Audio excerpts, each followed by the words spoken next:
Hola, hoy nos encontramos nuevamente para comenzar a tratar el tema vectores. Nos vamos a referir al concepto de vector, a cuestiones generales y vamos a tratar en particular con vectores de 2 y 3 dimensiones. Nos vamos a referir a sus representaciones analítica y gráfica y al cálculo de su módulo. Muy bien, para comenzar, digamos que los vectores son un tipo particular de objeto matemático. Así como los números son objetos matemáticos, los vectores también lo son, pero son objetos compuestos, están formados por componentes. Esas componentes en los casos que vamos a tratar van a ser valores numéricos, en general números reales, que van a estar dados en un orden determinado, preestablecido, y la cantidad de componentes que formen un vector va a determinar la dimensión del vector. Los vectores pueden tener un sinnúmero de componentes, 3, 4, 5, etc. De acuerdo a la cantidad de componentes es la dimensión del vector. Pero en el estudio que vamos a llevar adelante nos vamos a referir específicamente a vectores de 2 y 3 dimensiones, es decir, 2 y 3 componentes, que además tienen una cualidad que es que se pueden representar gráfica y geométricamente de una manera sencilla. Enfoquémonos ahora entonces en la cuestión de cómo vamos a darle un nombre y cómo vamos a anotar analíticamente los vectores. Vamos a hablar de la notación por componentes, donde quedan expuestas quiénes son los elementos componentes de ese vector. Pongamos por caso un vector A indicado con una letra minúscula en tipología negrita, como suelen utilizarse en muchos textos, que está formado por las componentes A1 y A2 en ese orden, donde A1 y A2 van a ser números reales. Otra notación que suele verse sobre todo en textos de física es una letra con una flechita encima para nombrar un vector. En este caso estamos trabajando con vectores de dos componentes, es decir, de dos dimensiones, donde la primera componente es el elemento A1 y la segunda componente es el elemento A2. Muy bien, si tuviéramos el caso de un vector de tres dimensiones, podríamos, por ejemplo, anotar el vector U formado por las componentes U1, U2 y U3, donde U1, U2 y U3 son números reales y los subíndices 1, 2 y 3 en este caso están indicando cuál es el primer lugar, el segundo lugar y el tercer lugar que esas componentes tienen que ocupar dentro de la estructura del vector. Vamos a ver un poquito más adelante que hay distintas formas, no solamente a través de subíndices numéricos, para indicar el lugar de las componentes dentro del vector. Esto también puede escribirse como una letra U con una flechita encima para indicar que se corresponde con el vector U. Y esa notación de esos paréntesis particulares vamos a hacer una discusión un poco más adelante de por qué la vamos a utilizar así y no vamos a utilizar simplemente los paréntesis redonditos. En este caso, U1 es la primera componente, U2 es la segunda componente y U3, como dijimos, es la tercera componente. Recordemos que entonces tratamos el tema de notación por componentes. Bueno, entonces vamos a continuar con los vectores de 2 y 3 componentes o dimensiones y en particular vamos a hablar de su representación gráfica, es decir, de aquellas ideas o imágenes o estrategias gráficas que nos permitan representar un vector. En física, muchas veces un vector es representado a través de una flecha. Esa idea de flecha es una idea interesante de la cual tenemos que enfocarnos fundamentalmente en el hecho de que la flecha es un trozo de línea recta, es decir, que nos va a interesar la línea recta en la cual la flecha se supone actúa y además tiene una punta. Esa punta indica el sentido en el cual actúa la flecha sobre esa recta. Por lo tanto, hay una idea, que es la idea de dirección del vector, que está determinada tanto por la ecuación de la recta de acción sobre la que actúa el vector, como también por el sentido en el cual el vector actúa en esa recta.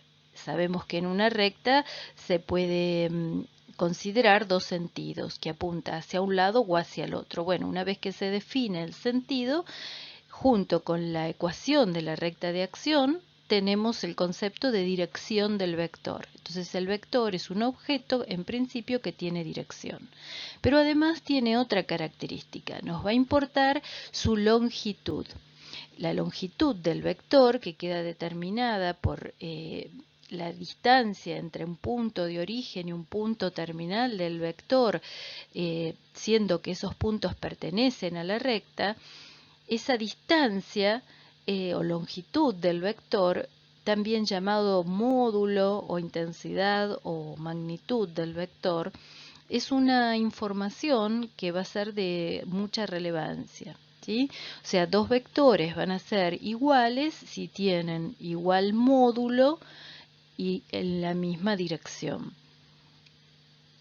Abstrayéndonos un poco de la imagen, entonces recuperemos conceptos importantes. Van a ser la recta sobre la que actúa el vector o recta de acción, el sentido que el vector tomará sobre esa recta, lo cual en conjunto determinan la dirección del vector, y además la longitud del vector, que también suele llamarse módulo, intensidad o magnitud.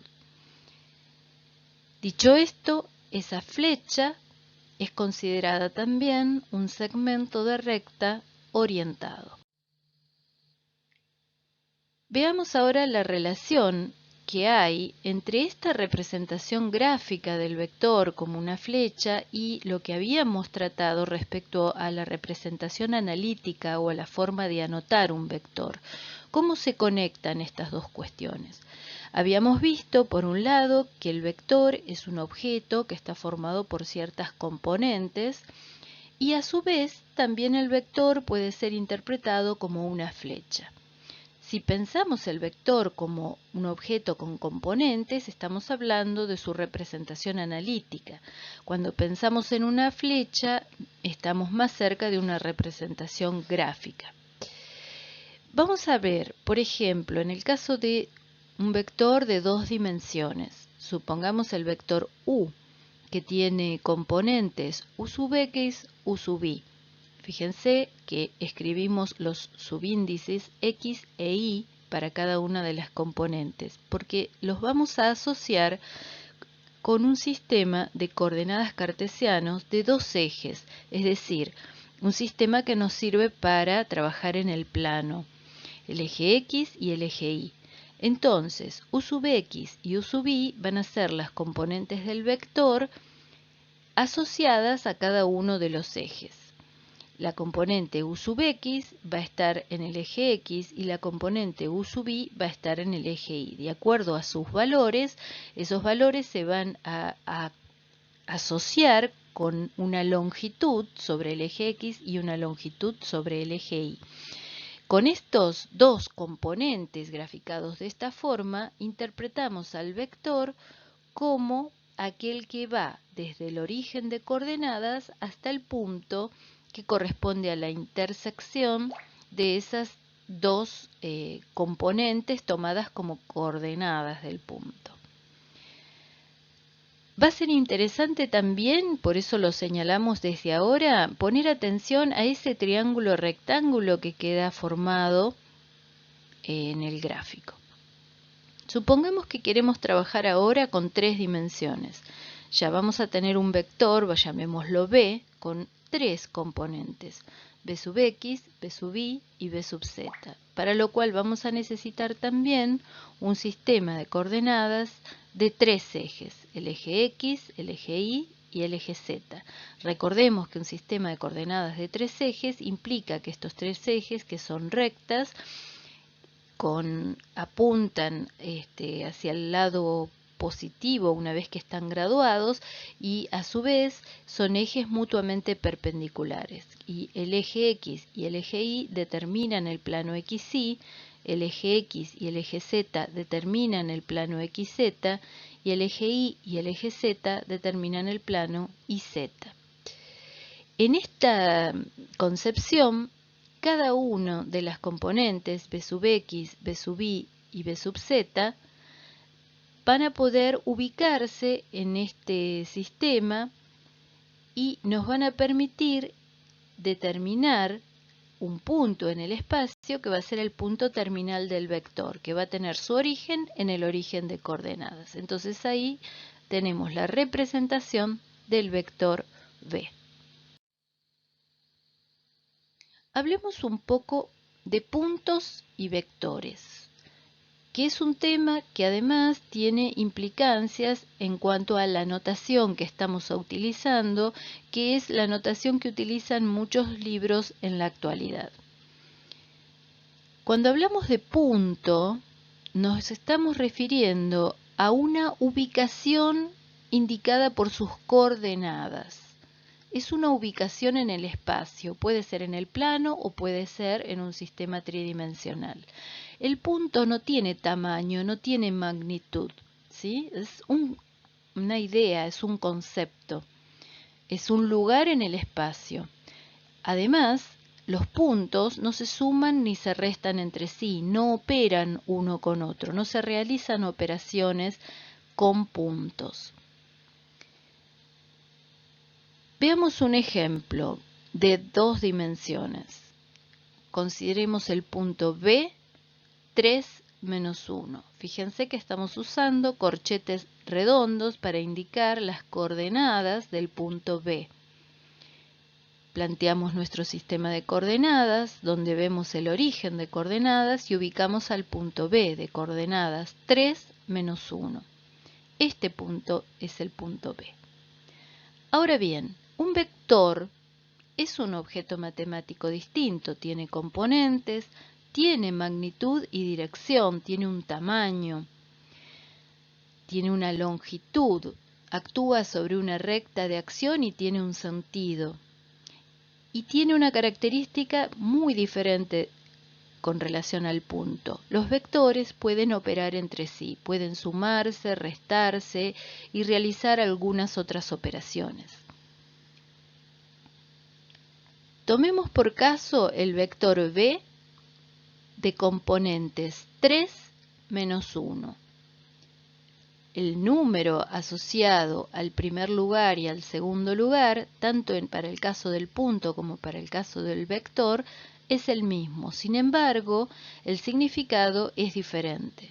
El vector 3 menos 1 es esta flecha que tiene su origen en el origen de coordenadas, el punto 0, 0, y tiene su punto terminal y la puntita de su flecha en el punto 3 menos 1. Entonces, para recordar, un punto no es un vector, por más que haya similitudes en su escritura. Si hablamos de 3 dimensiones, de nuevo consideramos un sistema de 3 ejes cartesianos perpendiculares entre sí, ubicamos el punto origen de coordenada y realizamos simplemente para hacer una explicación gráfica sencilla, una graduación en los ejes X y Z en las partes positivas de los ejes. Y tomemos al punto S de coordenadas 3, 2, 4. Entonces lo vamos a ubicar en ese sistema. 3 en X, 2 en Y y 4 en Z. Ese sería el punto S. Ahora bien, si queremos considerar el vector S de componentes 3, 2, 4, va a ser el vector que tiene su origen en el origen de coordenadas y que tiene su punta terminal en el punto S. Este es el vector S. Entonces, como objetos son diferentes el punto y el vector. Con el punto no se realizan operaciones y con el vector sí se pueden realizar operaciones. Es muy importante tener esta distinción. Nosotros, para reforzar esta distinción, lo que vamos a hacer es utilizar distintos tipos de paréntesis para indicar cuando hablemos de punto o cuando hablemos de vector. Y ahora, ya que estamos hablando de vectores y puntos, vamos a ver también que un vector puede ser trazado entre dos puntos. Vamos a suponer, por sencillez, el caso en el plano, es decir, un sistema de coordenadas de dos ejes X, Y, en el cual vamos a establecer relaciones entre puntos y vector. Tomemos por caso un punto A de coordenadas -3, 1 y un punto B de coordenadas 3, 5. Entre estos puntos es posible trazar un vector que va desde A hasta B, es decir, el punto de origen es A y el punto terminal es B. Ese vector en particular nos va a resultar interesante pensar en el triángulo que está sombreado para determinar cuáles son las componentes de ese vector, la componente que le corresponde paralela al eje X y la componente que le corresponde paralela al eje Y. En este caso, las componentes se corresponden con los desplazamientos en sentido horizontal y vertical que debería realizar el punto A para terminar ubicado en el lugar B. Es decir, si en vez de dirigirse a través del vector U desde A hacia B, el punto se quiere dirigir en forma horizontal y luego vertical, debería recorrer 6 unidades hacia la derecha y 4 unidades hacia arriba, lo que significa que tenemos ese vector U con sus componentes 6, 4. Entonces, es muy importante que pensemos al vector a través de sus componentes. Y vamos a utilizar esta idea para decir algo que también es una característica de los vectores.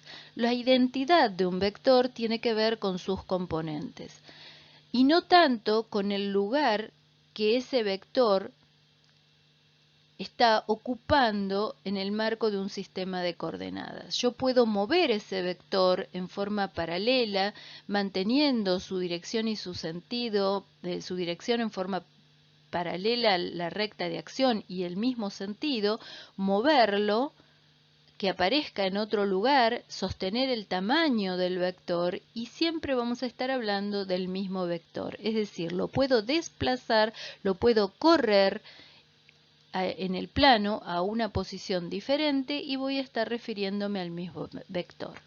En particular, siempre nos va a resultar de mucho interés un vector que esté con su punto de origen en el origen de coordenadas.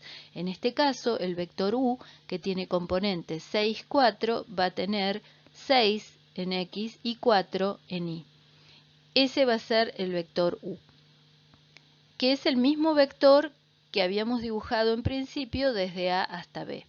Es decir, si dos vectores tienen las mismas componentes, son iguales. No importa en qué lugar estén dibujados en el plano.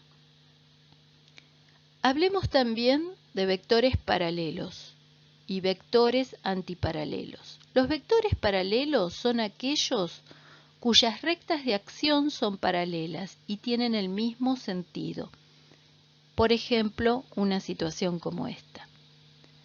Los vectores antiparalelos son aquellos cuyas rectas de acción son paralelas, pero sus sentidos son opuestos, como estos. Recordémoslo para futuras aplicaciones.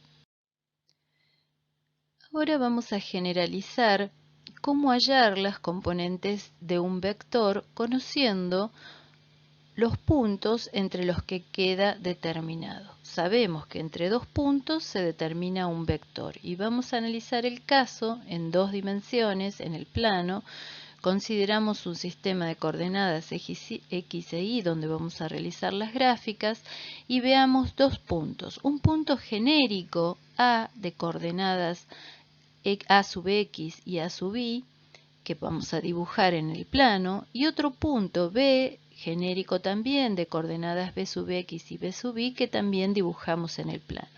Y vamos a plantear que desde el punto A hasta el punto B se va a trazar un vector. Ese vector, de alguna manera, va a considerarse como el desplazamiento que el punto A debe realizar para llegar hasta el punto B.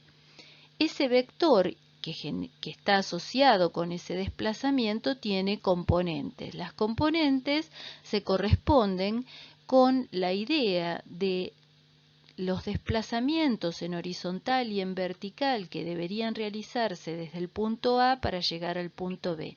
Es decir, si yo quiero trasladarme desde A hasta B, podría hacerlo a través de la horizontal, es decir, una dirección paralela al eje X, recorriendo una distancia que corresponde a la resta de las coordenadas de los puntos A y B en X, y luego realizar un tramo vertical recorriendo una distancia que corresponde con la resta de las coordenadas Y de los puntos A y B, siempre restando en el orden punto terminal menos punto inicial.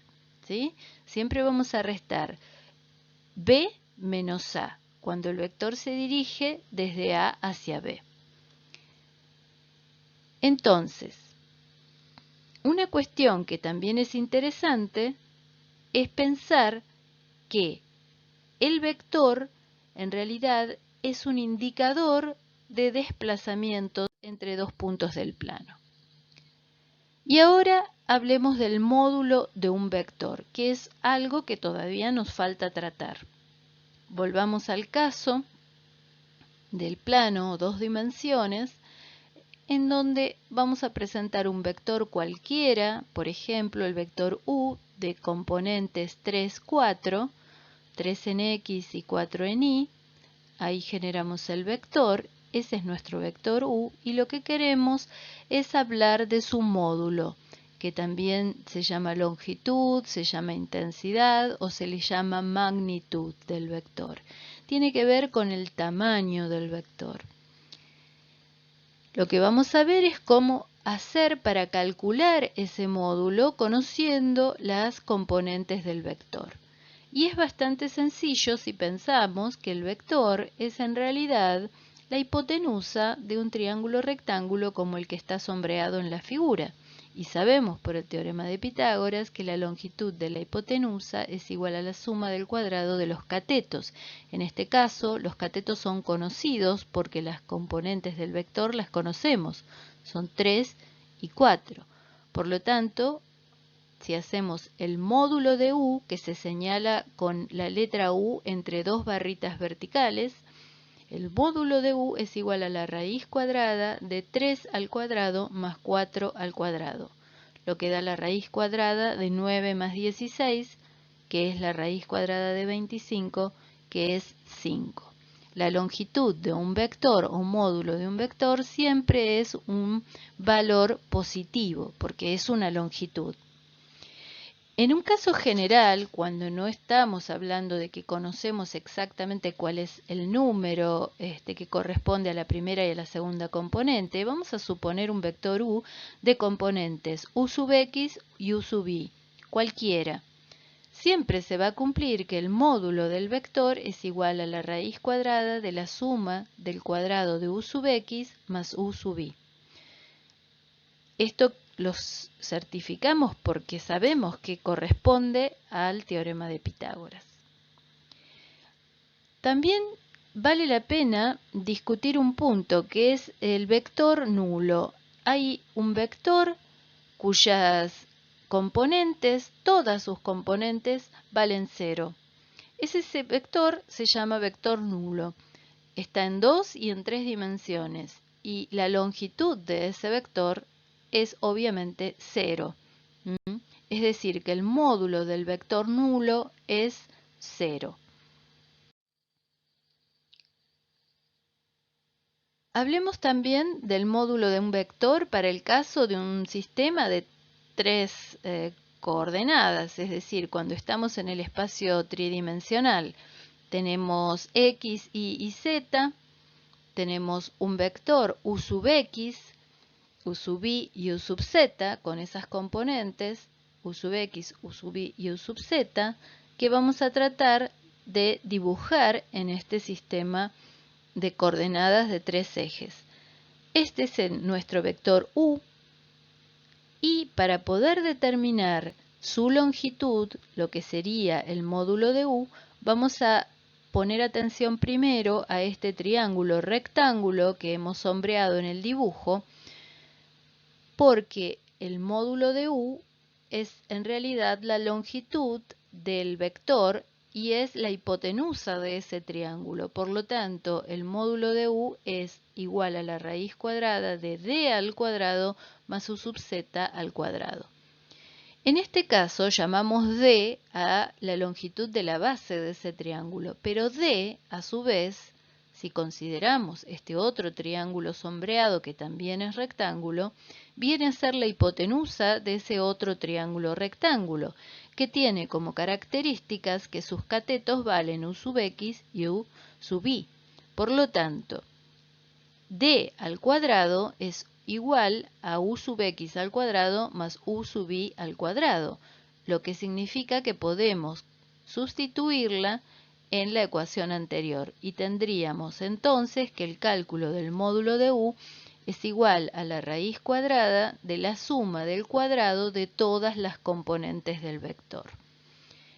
Hemos probado así, a través de la utilización del teorema de Pitágoras, cómo se puede calcular el módulo de un vector cualquiera. Con esto llegamos al final de esta primera parte de vectores. Agradecemos a quienes nos han ofrecido las imágenes que utilizamos. Si te interesa, suscríbete al canal para recibir las actualizaciones. Dale un me gusta al video si te resultó útil o interesante. Y nos vamos hasta la próxima, en la que continuaremos con operaciones con vectores y más informaciones útiles y necesarias para comprender este tema.